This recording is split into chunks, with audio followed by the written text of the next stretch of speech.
Good morning, folks. Been a while since we got some more Starwater news. This time, it falls from Saturn's rings, with a confirmed electromagnetic connection between their descent from the rings to the higher latitude rain zones we might not expect to see. Downgrade fest last night at the USGS. Every agency on Earth rang it up as a 6.1 out of the Philippines, but the USGS is downgraded to 5.8. Also had a mid-5-pointer in Honduras. 2 buoys in event mode. One off the Jersey coastline is likely just some moderate rogue waves as the deviation is minor. But in Alaska, very doubtful this is accurate. A 120-foot swing in the sea level is the kind of thing nearby ships and coastlines tend to notice. This buoy has been doing this for weeks. Imelda on the left, Victoria on the right. Imelda is the most powerful storm on the planet right now, and the islands east of Madagascar are probably not happy. Victoria will get some rain to southwest Australia tonight and tomorrow, but the big storming is still in the northeast.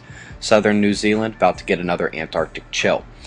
Europe has a few lows and a few more weather alarms, but not on this map is former Soviet Georgia, taking the worst of it with 8 to 10 centimeters of hail in about 25 minutes that destroyed nearly every local crop and damaged almost every building structure. In the U.S., 2 all-time snow records set by the current storm. If you come look at the past week, month, the records have been in precipitation and cold, and yes, that factors in the winter season. U.S. watch zone did not disappoint last night. Tornadoes dropped, semis overturned, buildings damaged, significant hail, flash flooding, widespread lightning. And that's all before I went to sleep. This is Strike Star, by the way, and it's awesome. The affected area is enormous and will only grow this evening as the powerful low, counterclockwise forcing divided at the blue line creates the opposing air mass convergence. The meeting of different moisture, temperature, and electric potential is what causes the clouds to explode out along the leading edge, and the reason it always follows that convergence. The severe weather and flooding risks are pretty much coast to coast today, as we do have that next rain and snowmaker headed to the Rockies. If you see color where you live, you got a weather watch. Now this is minor radio signal degradation in the D region of the ionosphere as energy began cooking our upper atmosphere from this, the first major flare facing Earth in a very long time. An M6.5 solar flare ripped out of the active region we were most concerned with yesterday as the first and best reversed polarity candidate of the cycle. I believe it should be obvious that a CME was produced in Earth's direction, but let's do this by the book. Soho Lasco C2 is updated, filming from Earth, ejecta visible in all directions leaving the sun. We call it a halo eruption, and it's a good sign that a blast is headed our way.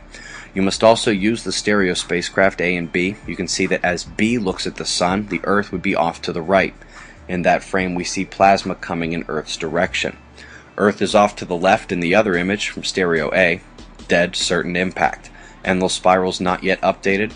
Well, let's come look at the sunspots starting in the bottom left. These sunspots grew up before our eyes and are starting to mix charges out front. Top right, we have a traditional spreading region, but thick, dense, and magnetically mixing in the middle. Lastly, our M flare maker, decaying a bit after the blast but still showing that reverse leading blue polarity when it should be red negative.